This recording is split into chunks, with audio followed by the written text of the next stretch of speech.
So I'll show you how to do a couple of the exons. So let's do exon number 1. So I'm on the gene record finder. I searched for S6K because I know that's your gene.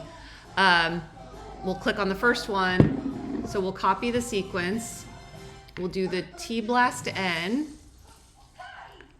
And then, so we need to search, this is your gene, the genome browser. It's your species, the DHID, the accession number, and the coordinates of the entire gene. You want to put the entire gene coordinates in there. So then what we do is I'll just copy the accession number, because that's going to go right here. And then the coordinates, I'll put this first.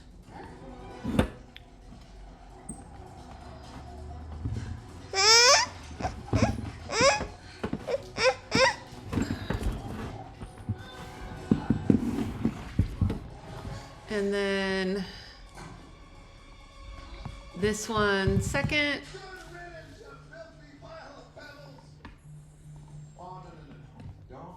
And then, change the parameters to match what says in the walkthrough, and then we'll hit blast. Oh, what did I do wrong here? Please reduce it to 10,000 or less. Oh, I see. Okay, so the gene is really long. And you're only looking at, I think you're doing the first 5 exons, so I'm just going to cut it to exclude exon number 10. So I'll just change it to 39. Well, it should be less than 10 million. 10 million letters or less. Why don't you like that? Let's try that again.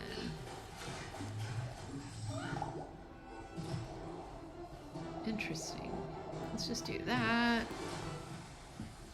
Did not see that coming. I am one of Morton. This is my canoe, and you will journey together. All right, get over it. We gotta move. And she's back. I am one of Morton. Okay. Maybe it didn't like the commas or something. Okay. So it found a match here to that first codon.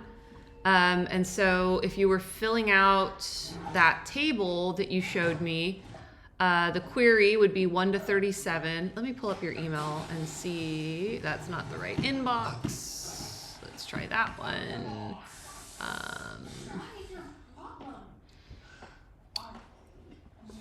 Nope, not that table either. I think it's this table. Yep. So when I did the T-BLAST for number 1, this is what I got. Query 1 to 37. And then these should be the start and stop coordinates. So I don't know how you only got 1 to 8, because I see that the first exon has 37 amino acids. So it shouldn't be 1 to 8, it should be 1 to 37. And then the second exon, right, has 13 amino acids. And according to your table, you do have 13. So there's something wrong with number 1. But the subject start, let me see, the subject start and end look correct. Let's see. Not for number 1. You've got to fix number 1. Let's do number 2 and double check.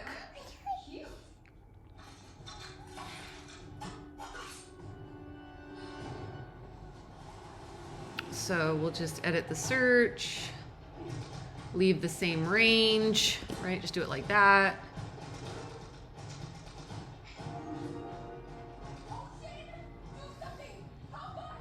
Pull up that email again.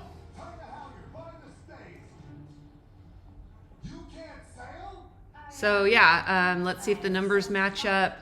3985914. 3985914. Okay, so that's fine. You have to fix number 1 though. Number 1 is weird.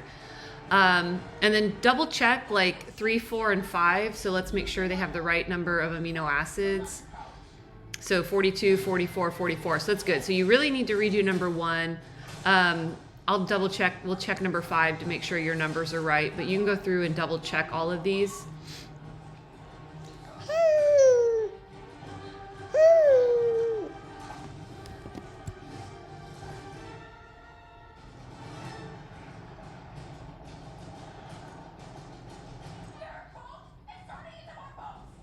So 3984606, 3984606, 3984606. So it looks like you did that correctly. So just fix number 1 because number 1 is not right. The number of amino acids here should match.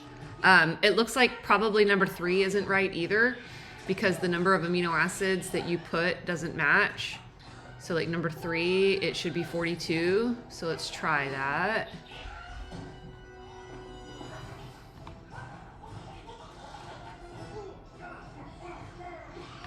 Okay. So I'm looking for something like 42, but let's just make sure.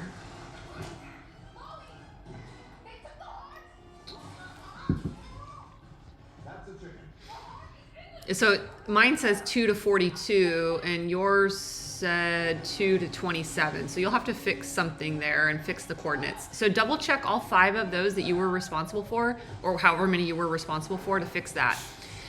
Then when it comes to the other table that you had in your email, this one, these numbers don't necessarily have to match the numbers that you had in the first table. And especially if your numbers in your first table are wrong, they're not going to. But I wouldn't start here at the bottom. I would start at number 1. So what you would do is go to your gene record, or no, I'm sorry, your genome browser. You're gonna look for the first coding sequence, which is all the way out here, because remember yours is in the opposite direction. So we'll zoom in on that first exon. Okay. And then remember we have to switch the arrow or because it's in the opposite orientation. And now we can see this. Hey, no, we don't. No. Okay. You can see that the reading frame is number 2 because here's the M, right? You can zoom in even more. I zoomed in too much, I think. Yeah, we'll zoom out just a smidge here. So we'll zoom out and you can see that the first nucleotide is this one, right? 3988732. So then we'll zoom out so we can go to the end of the exon.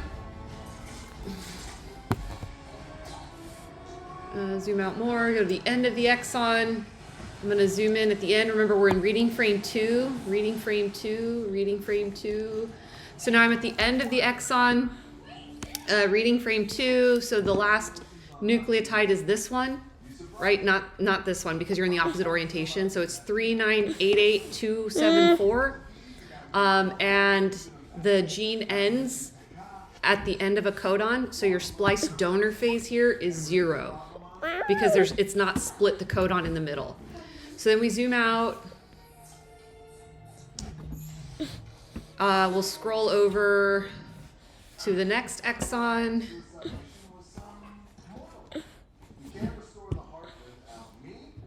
There's a big intron here.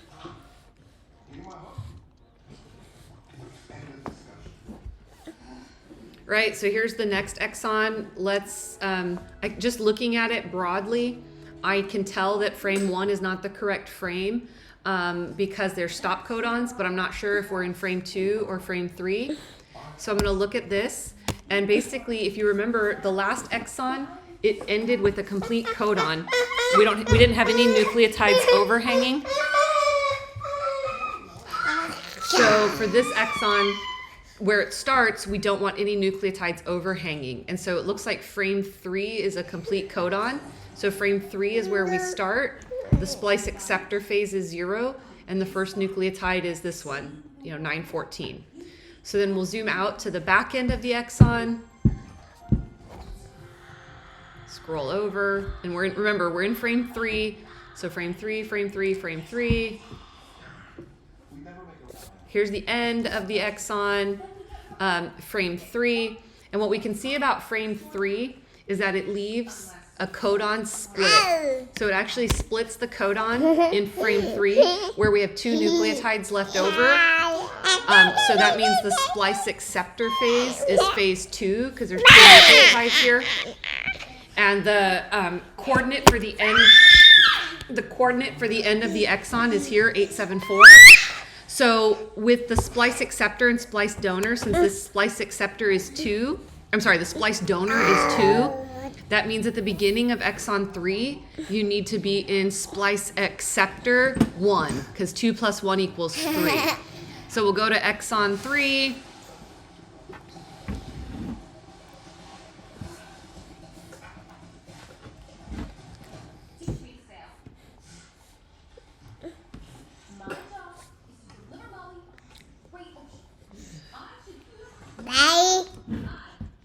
It's called weight loss, princess. It's not it's where you're going in your mind. So here's exon 3, and remember, we need to start with 1 nucleotide hanging over. I can tell it's not in frame 1 because there's stop codons in frame 1, but let's look at frames 2 and 3. So frame 2 has 1 nucleotide hanging over. So the splice acceptor phase here would be phase 1, which matches up with the splice donor phase of the previous exon as phase 2. And so then you just record those coordinates. So the coordinates can be different from what you predicted in your previous one, and that's okay. This is like the double check.